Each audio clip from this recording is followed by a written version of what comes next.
আমরা দুনিয়া এত বেশি দরকার, আমাদের দুনিয়া এত বেশি দরকার, যে কোনো ভাবে দুনিয়া একটু পাইলেই হলো, দুনিয়া একটু পাইলেই হলো, যে কোনো ভাবে, কোনো না কোনো ভাবে। সেদিন পত্রিকা আসছে, আমি ওই এলাকাতে কয়দিন আগে বয়ান করে আসছি, মাদারীপুর, এই 1 তারিখ গেছিলাম আমি মাদারীপুর। ওইখানে লোকরা বলল ওদের এলাকার 6টা যুবক আপনার ইউরোপে, ইটালি যাওয়ার জন্য আপনার ট্রলারে করে ভূমধ্য সাগরের মধ্যে ট্রলারে কইরা উত্তাল ঢেউয়ের মধ্যে আপনার সাগর পাড়ি দিয়া ইটালি যাবে। জিন্দিগির স্বপ্ন, বাড়ির থেকে 20, 25, 30 লক্ষ টাকা করে বাড়ির থেকে নেওয়াইছে, ইটালি যাবে জিন্দিগির, অর্থাৎ উত্তাল।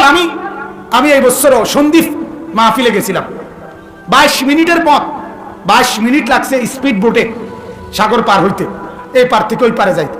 এই 22টা মিনিট সাগরের এই ঢেউ দেখা আমার কাছে আমার কলজাটা জায়গাটা ছিল না, এত ভয় লাগছে, এত ভয় লাগছে। আর এত বড় মহাসাগর পাড়ি দিবার জন্য নাইমা গেছে, ট্রলারে উঠে গেছে, জীবনটা হাতে নিয়া। কেন? দুনিয়া। ইটালির কয়টা টাকা, ইটালির কয়টা টাকা, হায় টাকা কি এতই দরকার? দুনিয়া এতই দরকার, দুনিয়া এতই দরকার। পত্রিকায় লিখছে, ছেলেটা মাকে বলছে, একটা ছেলে, যে মা আমি ওই পারে পৌঁছা আপনাকে ফোনে জানাবো। তো ওই মা কানতেছে চিৎকারা, যে হায় ছেলে তো আমার বলছে ওই পারে গিয়ে আমারে জানাবে। আজ আমার ছেলে লাশ হইয়া আইসা বাড়িতে আমারে জানাইলো, মা আমি লাশ হয়ে আসছি। 6টা ছেলেই তাগড়া যুবক বাংলাদেশি মারা গেছে। আপনি ভাবেন, আপনি ভাবেন আজ দুনিয়া আমাদের কাছে কি পরিমাণ প্রিয় হয়ে গেছে, কি পরিমাণ, যে জীবন বাজি রাখে, জীবন বাজি রাখে শুধু দুনিয়ার জন্য, সম্পদের জন্য, শুধু মালের জন্য। বাবারও স্বপ্ন এটা, সন্তানের স্বপ্ন এটা, দাদারও স্বপ্ন এটা। আমার কথা শক্ত হলে মাফ করবেন, কিন্তু বাকি এটাই তো স্পষ্ট।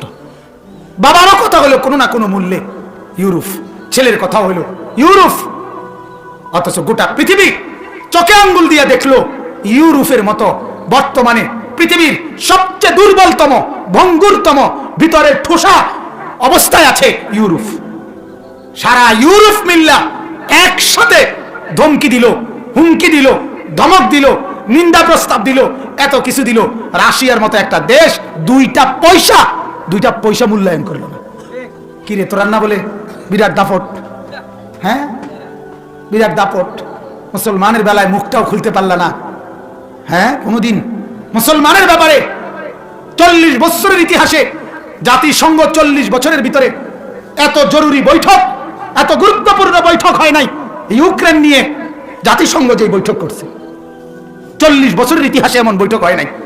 এই রাশিয়ার আক্রমণের কারণে ইউক্রেনকে রক্ষা করার জন্য যে পরিমাণ চেষ্টা করতেছে, ইউক্রেনের সমস্ত মানুষের, একেবারে প্রতিটা নাগরিকের ঘর মানে থাকার জায়গা, খাদ্যর ব্যবস্থাপনা, এমনকি তাদের বাচ্চাদের পড়ালেখার ব্যবস্থাপনা ইউরোপ থেকে পরিপূর্ণভাবে পার্শ্ববর্তী দেশগুলোর মধ্যে ভাগবাটোয়ারা করে দিছে।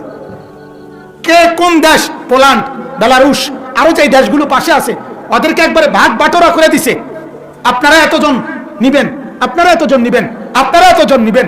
এই শরণার্থী অর্থাৎ এই আক্রমণের কারণে জনগণকে সরাইয়ে নিচ্ছে। যে আপনি আশ্চর্য হন, দেখেন যে প্রতিটা জনগণের আপনার তারা সার্বিক ব্যবস্থাপনা করে দিছে, কিন্তু সিরিয়ার 1 কোটি মুসলমান উদ্বাস্তু শরণার্থী ওই বাশার আল আসাদ নামের ওই ডাকাতের হাতে নির্যাতিত, নিগৃহীত, কিন্তু ওদের কোনো ব্যবস্থাপনা নাই।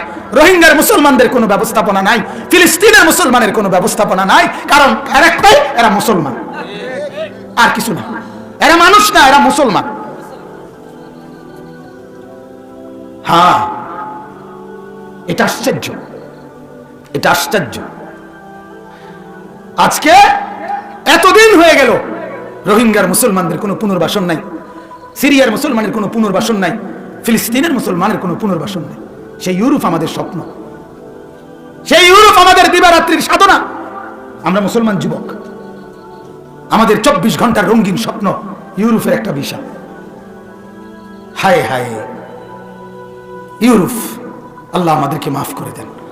অতএব আজ দুনিয়া আমাদের কাছে এত বেশি প্রিয় হয়ে গেছে। সন্তান যেই স্বপ্ন দেখে, বাবাও স্বপ্ন দেখে, দাদাও বুড়া মানুষ কয়দিন পরে নাতিগার বুঝি কোনো লাইন হলো না, মানে বিদেশ। আর কিতা মেলে?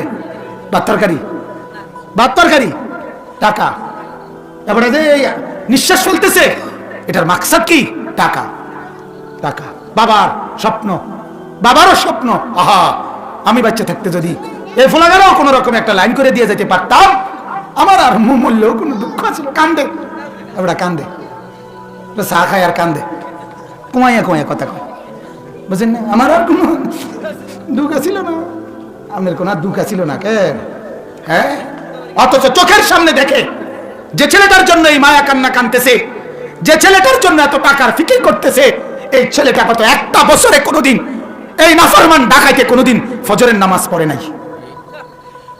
তুমি বাবার চোখের সামনে তোমার ঘরে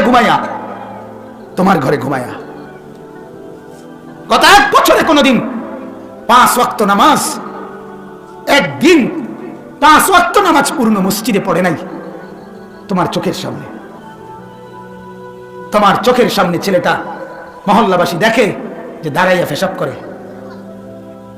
আপনার চোখের সামনে ছেলেটার মাথায় চুল একটা বারো বলে না, কিরে বাপ তোর লাগে আমি এত চেষ্টা করি, কিন্তু আমার মাথার চুল যেরুম, আমার বাপের মাথার চুল, তোর দাদার মাথার চুল, তোর দাদার বাপের মাথার চুলও তো কোনোদিন এমন ছিল না, তুই এটা কি জানোয়ারের মতো চুল রাখলি, এটা একবারও বলে না। হ্যাঁ, এ নিয়ে কোনো একবারও ভাবে না। এ নিয়ে হায় আমার ছেলে সেজদা দিবে কখন, আমার ছেলে নামাজ পড়বে কখন, আমার ছেলে আল্লাহ চিনবে কখন, আমার ছেলে আখিরাত চিনবে কখন, এ নিয়ে কোনো ফিকির নাই। ছেলে নামাজ পড়ুক বা না পড়ুক, ছেলে আখিরাত চিনুক বা না চিনুক, ছেলে আল্লাহ চিনুক বা না চিনুক, তার ভিসা দরকার, তার বিদেশ দরকার। যে কোনো মূল্যে, কিস্তিতে পারি, লোনে পারি, বন্ধকে পারি, ফত্তরে পারি, যেমনে পারি, সুদে পারি, যেমনে পারি, টাকা তারে বুঝ করে দিতে হইব। এটা ওনার দায়িত্ব, এটা উনি বাবা মনে করে এটা ওনার দায়িত্ব। হারাম টাকা দিয়া, অবৈধ টাকা দিয়ে, শরীয়ত নিষিদ্ধ টাকা দিয়ে, হযরত এইমাত্র বয়ানে বলছেন বরকতের জন্য হালাল জরুরি। মনে আসেনি একটু আগে বলছে, আমরাও শুনছি হযরতের পুরা বয়ান, আলহামদুলিল্লাহ। বহুতই বড় মুহাক্কিক আলেম দ্বীন। আমরা শিক্ষারই বেশি, ওনার আল্লাহওয়ালা, আল্লাহর কথা, আখিরাতের কথা দরদ নিয়েই বলছেন। বলেন আলহামদুলিল্লাহ। বরকতের জন্য হালাল জরুরি, মকবুল হওয়ার জন্য হালাল জরুরি, এক লোকমার জন্য, আখিরাতের মুক্তির জন্য হালাল জরুরি। বলছে না এই হাদিস যে আল্লাহর নবী সাল্লাল্লাহু আলাইহি সাল্লাম নবীজির সামনে দাঁড়ায়া নবীজি বলতেছে, দেখো না, দেখো সে কাবা ঘরের সামনে দাঁড়ায়া রইছে, হাজর আসওয়াদ তার পাশে, কাবার গিলাফ ধরে রাখছে, চেহারা উস্কো খুস্কো, লম্বা পথের সফর করে আসছে, রব রব বলে চিৎকার করে কাঁদতেছে, দোয়া করতেছে। নবী বলে এই আল্লাহর ঘরের সামনে দোয়া করিলে কবুল হওয়ার কথা, হাজর আসওয়াদের সামনে দোয়া করিলে কবুল হওয়ার কথা, মুলতাজাম কাবার দরজার সামনে দোয়া করিলে কবুল হওয়ার কথা, কাবার গিলাফ ধরে দোয়া করিলে কবুল হওয়ার কথা, মুসাফিরের দোয়া কবুল হওয়ার কথা, এলোথেলো সাধারণ দেশের মানুষের দোয়া কবুল হওয়ার কথা, রব রব বলে দোয়া করিলে দোয়া কবুল হওয়ার কথা। কবুল হওয়ার এতগুলো উপাদান থাকার পরেও নবী বলছে তার একটা শব্দ আল্লাহর কাছে যাইতেছে না, কবুল হচ্ছে না। কেন? কেন উম্মত হারাম খায়, হারাম পরে, রক্ত বানাইছে হারাম দিয়ে। এটা বলছে না এখন? হ্যাঁ, মাতামুহু হারাম, মাশরাবুহু হারাম, মালবাসুহু হারাম, গুযিয়া বিল হারাম, ফাআন্না ইস্তাজাবু লা। নবীজি বলছে খাবার খেলো হারাম, পান করলো হারাম, পরলো পোশাক হারাম, রক্ত মাংস গড়ে উঠলো হারাম, কিভাবে কবুল হবে দোয়া? যদিও ধরে রাখছে কাবার গিলাফ, যদিও দাঁড়িয়ে আছে কাবার সামনে, যদিও পাশে আছে হাজর আসওয়াদ, যদিও মুসাফির। আল্লাহ আমাদেরকে বুঝার তৌফিক দান করুন।